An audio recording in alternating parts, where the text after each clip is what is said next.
026. Lalu bagaimana denganmu, yang masih berharap pada istri orang? Bukankah kita menginginkan orang yang sama? Jadi jangan pernah menganggap jika hidupmu yang lebih suci dariku. Stefano tak terima dengan ucapan Noah yang ditujukan padanya. Setidaknya orang yang aku cintai bukanlah ibu tiriku, sahabatku. Sama saja brengsek. Jawab Stefano mulai tersulut emosi. Sejak Alana pergi ia memang jadi mudah marah dan tidak bisa mengontrol emosinya. Apalagi sejak ia tahu, jika Alana menikahi papanya hanya karena ingin membalas dendam atas pengkhianatan yang ia lakukan bersama dengan Diandra. Sebenarnya itu adalah kabar yang bagus untuknya, karena dengan begitu ia tahu jika selama ini sebenarnya Alana tidak pernah mencintai Andara. Justru ia berpikir jika cinta adalah Alana masih tersimpan dengan rapi di dalam hatinya hanya untuk Stefano. Pemikiran yang bodoh, tapi itulah Stefano. Ia memang bodoh dan tidak pernah bisa berpikir dengan baik. Jangan berteriak, Bung. Jangan pancing emosiku. Aku sedang tidak ingin bercanda. Tutur Noah pada Stefano. Apa kau pikiri aku juga saat ini sedang bercanda? Aku bahkan hampir gila karena tidak bisa bertemu dengan Alana. Dan kegilaanku semakin menjadi saat mengetahui kenyataan jika saat ini orang yang aku cintai telah menjadi seorang ibu tiri untukku. Stefano mengacak-acak rambutnya, ia benar-benar dibuat frustasi oleh keadaan ini. Andaikan Alana tahu jika saat ini Stefano sedang sangat terpukul karena perbuatannya. Mungkin saat ini Alana akan tertawa bahagia. Aku senang, karena bukan hanya aku yang menderita. Jawab Noah. Kurang ajar. Alana dan Andara akhirnya pulang bersama, tapi tidak dengan Hera. Ia masih betah di sana lagi pula ia juga. 26.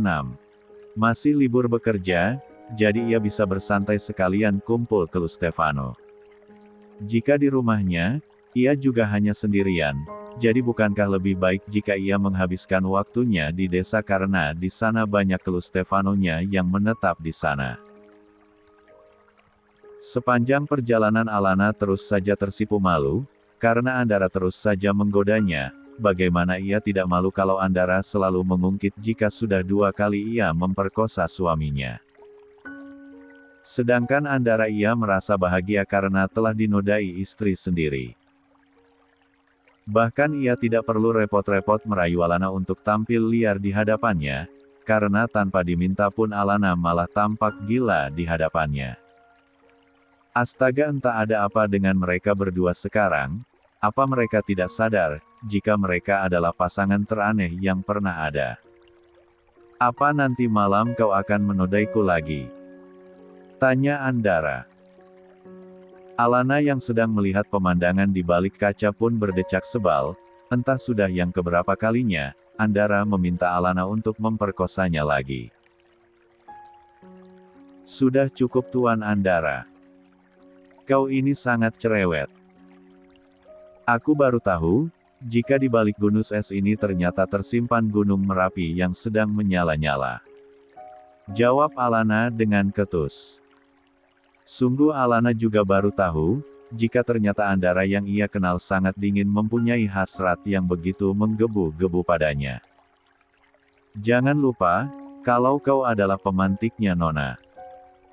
Jawab Andara tidak mau kalah. Baiklah. Aku akan melakukan hal yang seperti semalam aku lakukan padamu. Tapi dengan satu syarat. Apa itu? Singkirkan nenek gayung di rumah itu. Jika kau mampu membuat nenek gayung pergi ke habitatnya di ember, maka aku akan muwach. Kau mau kan sayangku? Ucap Alana sambil mencium pipi Andara dengan sangat lama. Siapa takut? Aku ragu kau bisa melakukannya, tampaan. Kita lihat nanti, tapi tepati janjimu untuk bertingkah seperti semalam. Ucap Andara mengulum senyumnya. Alana memang tidak tahu jika Lydia sudah pergi dari rumah. Ia hanya berharap jika nenek gayung itu betah tinggal di dalam embernya, seperti yang Alana katakan barusan. 27. Setelah melakukan perjalanan yang cukup jauh dan melelahkan, kini Alana dan juga Andara telah sampai di rumah utama. Mereka langsung saja masuk dan juga beristirahat di dalam kamar mereka. Rumah itu kini begitu sepi, dan sangat aman saat Andara dan Alana memasuki rumah. Karena mereka tak perlu melihat penampakan dari nenek gayung, yang biasanya selalu menginterogasi mereka. Setelah membersihkan diri mereka berdua pun melepas lelah mereka dengan berbaring. Apalagi Andara yang telah menyetir beberapa jam membuat tubuhnya terasa sangat lelah dan sangat pegal. Sebaiknya, kita istirahat sebelum makan malam. Ucap Andara pada Alana. Iya, aku juga sangat lelah dan juga mengantuk. Istirahatlah. Alana pun menganggukkan kepalanya lalu naik ke tempat tidur diikuti oleh Andara yang juga ikut berbaring di sampingnya. Sudah kunci pintunya? Tanya Alana. Ia khawatir jika nanti Stefano tiba-tiba masuk seperti waktu itu. Sudah, kau jangan khawatir. Jawab Andara. Mulai saat ini Andara akan lebih waspada dalam menjaga istrinya. Tak akan Andara biarkan siapapun merebut Alana darinya. Andara akan menutup semua akses agar para pria tidak ada yang bisa mengejar cinta istrinya ini. Walaupun dia sudah matang, dia tetap tidak mau kalah dari para ulat-ulat jantan yang masih muda.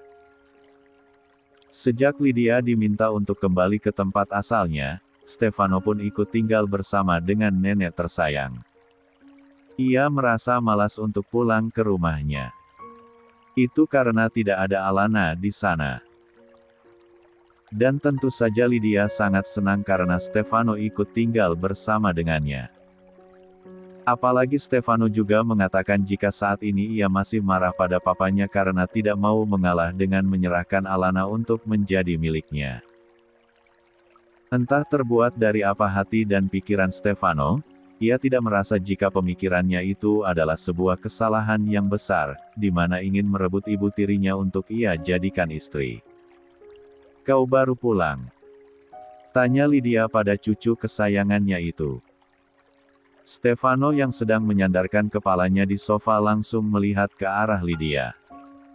Iya Oma, tadi aku ada urusan dulu. Maaf jika aku pulang terlambat.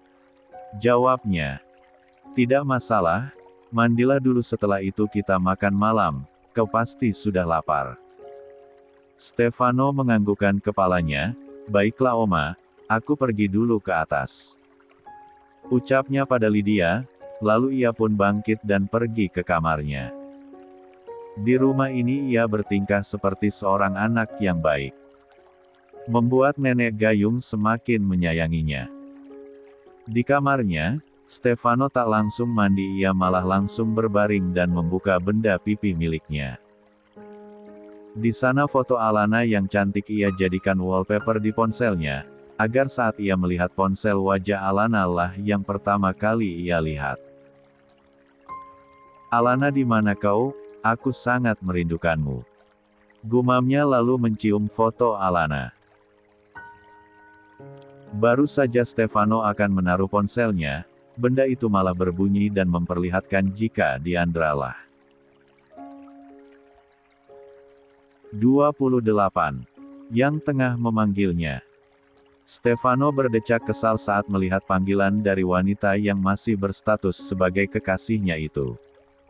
Awalnya Stefano ingin mengabaikan panggilan itu. Namun, saat ini hatinya sedang ingin dihibur. Dan Diandra sepertinya bisa ia andalkan. Di mana saat ini Stefano begitu sangat menginginkan sebuah sentuhan, dan hanya Diandra lah yang bisa melakukannya. Ia lantas menggeser icon berwarna hijau di ponselnya dan mengangkat panggilan Diandra. Aku akan menemuimu nanti di tempat biasa." Usai mengatakan hal itu, Stefano pun langsung menutup panggilannya tanpa mau mendengar apapun lagi yang akan dikatakan oleh Diandra. Di seberang sana, Diandra pun tidak kalah kesal pada kekasihnya itu. Padahal tadinya ingin sekali ia meminta sesuatu pada Stefano. Tapi pria itu malah menutup panggilannya. Tapi tak apa, lagi pula mereka akan bertemu nanti.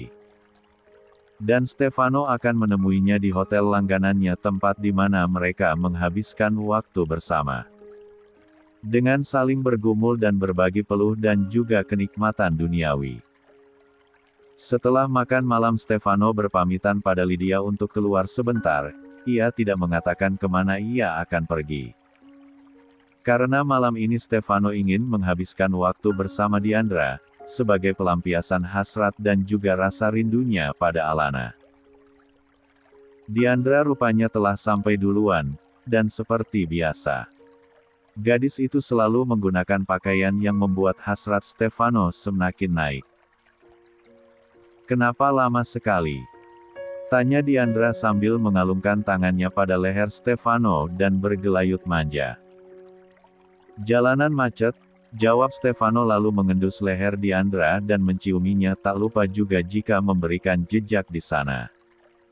"Apa kau sudah siap?" tanya Diandra.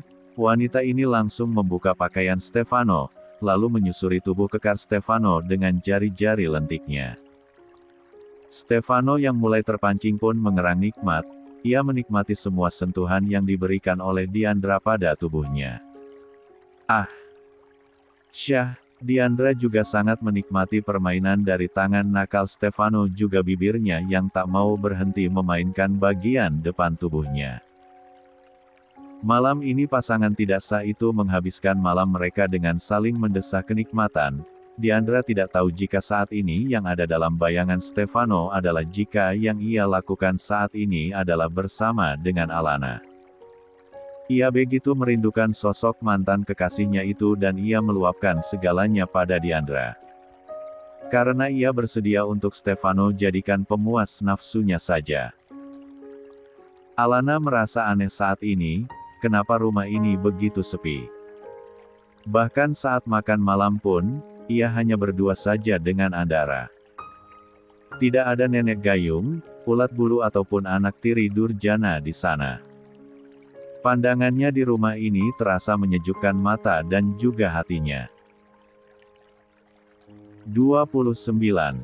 "Mas, di mana nenek gayung?" tanya Alana. Saat ini ia sedang mengoleskan lotion pada tubuhnya. Alana memang selalu melakukan perawatan sebelum tidur. Itu karena ia ingin selalu tampil cantik dan juga menarik di hadapan suaminya. Lah, jangan sampai kalah dengan wanita-wanita di luar sana yang pasti banyak mengejar Andara. Karena suaminya ini masih begitu tampan dan juga gagah. Siapapun pasti akan terpesona saat melihatnya. Bukankah kau ingin dia kembali ke habitatnya? Dan aku sudah melakukannya, jawab Andara. Alana pun terkejut mendengarnya. Bagaimana bisa? Tanya Alana. Tentu saja bisa, karena aku yang memintanya. Oh ya ampun, apa Mas Andara mengusirnya? Tanya Alana lagi. Aku tidak ingin ada orang yang mengganggu rumah tanggaku, jawab Andara. Kini pria itu menatap Alana yang terlihat sangat cantik. Aroma lotion yang ia gunakan pun menguar memenuhi ruangan kamar itu. Hasrat Andara kembali bangkit, ia ingin kembali menyentuh Alana. Oh astaga, kau jahat sekali, kau tega mengusir nenek-nenek dari rumah. Alana berucap seolah ia merasa sedih, padahal saat ini ia ingin terbahak-bahak membayangkan Lydia yang pasti mengomel, mengumpat dan juga menyumpahinya. Dia nenek gayung yang jahat. Ucap Andara menirukan gaya Alana yang sedang mengumpat Lydia jika mereka habis bertengkar. Oh ya ampun, kasihan sekali, semoga ia berada di ember yang tepat. Jawab Alana. Astaga, kenapa pasangan ini terlihat seperti pasangan gila yang sedang menggosipkan seorang nenek-nenek, jahat sekali mereka berdua, wakakakak. Kau jangan khawatir, ember yang ia tempati sangat aman. Ah, syukurlah, jawab Alana, lalu mereka berdua pun tertawa bersama, menertawakan kekonyolan mereka berdua. Di malam yang sama di tempat yang berbeda, Lydia terus saja menggosok-gosok telinganya yang terasa panas. La merasa tidak nyaman sampai ia mengompresnya dengan es batu. Manusia kurang ajar mana, yang malam-malam begini membicarakan aku. Umpatnya kesal. 30. Semalam Stefano pulang sangat larut, tadinya ia ingin pulang ke rumah Lydia. Akan tetapi, jika ia pulang terlambat seperti itu, pasti Lydia akan banyak menceramahinya. Apalagi jika ia tahu, kalau Stefano pergi bersama dengan Diandra. Sudah pasti serangan bom atom akan meledak dari mulut Lydia. Karena nenek gayung pun sama, ia sama sekali tidak menyukai Diandra yang miskin. Untuk itulah Stefano lebih memilih pulang ke rumahnya. Lagi pula Andara sedang tidak ada di rumah, pikirnya. Jadi, ia bisa bebas keluar masuk kapan saja ke rumah itu. Pagi. Alana dan Andara terbangun dari tidurnya, seperti biasa mereka berdua bersiap untuk pergi kuliah juga ke kantor. Mereka berdua tidak tahu jika Stefano semalam pulang ke rumah, begitu pun juga sebaliknya. Stefano pun mengira jika pasangan pengantin baru itu juga tidak ada di sana. Hingga saat tiba mereka akan sarapan, mereka bertiga saling tatap satu sama lain. Diri mereka masing-masing cukup terkejut saat melihat wajah satu sama lain yang mereka kira tidak ada. Akan tetapi, Stefano sangat bahagia saat melihat Alana sudah pulang kembali ke rumah. Itu artinya, ia akan melihat wanita pujaannya itu setiap hari. Alana, kau sudah pulang? Tanya Stefano, saat ia hendak duduk dan melihat Alana berada di hadapannya sedang melayani Andara. Dengan tatapan sebal ia melihat anak sambungnya, panggil aku Mamnah, nak. Sudah berulang kali aku memperingatkanmu untuk memanggilku dengan sebutan Mama. Kau masih saja berlaku tidak sopan padaku, ucap Alana sambil mencebikkan bibirnya. Omong kosong. Sampai kapanpun aku tidak akan pernah memanggilmu dengan sebutan itu. Konyol sekali. Aku. Stefano, Andara pun menghentikan perkataan Stefano. Menurutnya yang diucapkan oleh Alana memang benar, jika seharusnya Stefano memang memanggil Mama pada Alana. Karena kini ia sudah menjadi ibu sambungnya, suka ataupun tidak suka. Stefano pun langsung terdiam, ia tidak berani lagi menyahut ucapan Andara. La masih belum mempunyai kekuatan yang sepadan untuk melawan papanya, tapi mungkin suatu saat nanti. Ia pasti akan bisa menelawan Andara dan mengambil alih seluruh aset perusahaan termasuk Alana darinya. Akhirnya, mereka bertiga pun sarapan dalam keadaan hening. Tak ada satu orang pun yang mengeluarkan suaranya. Hingga akhirnya mereka selesai sarapan dan pergi ke tujuan masing-masing. Namun, kali ini ada yang berbeda dari Andara dan Alana. Jika sebelumnya mereka selalu pergi masing-masing, kini Alana pergi ke kampus dengan diantar oleh Andara. Jantung Stefano terasa diremas saat melihat mereka berdua semakin dekat dan juga semakin mesra. Entah apa yang Andara lakukan untuk Alana, hingga Alana terlihat begitu mencintai Andara. Bahkan tatapan Alana pada Andara begitu dalam, berbeda saat ia melihat Stefano dulu. Sepertinya cinta Alana pada Andara memanglah sangat besar. Astaga, Stefano bahkan tidak menyangka jika ia akan kalah dengan papanya sendiri. Tak pernah ia bayangkan. 31. Jika wanita yang ia cintai akan menjadi milik papanya. Kampus adalah tempat yang aman untuk Stefano mengejar Alana, karena di sana ia tidak dibayangi oleh Andara.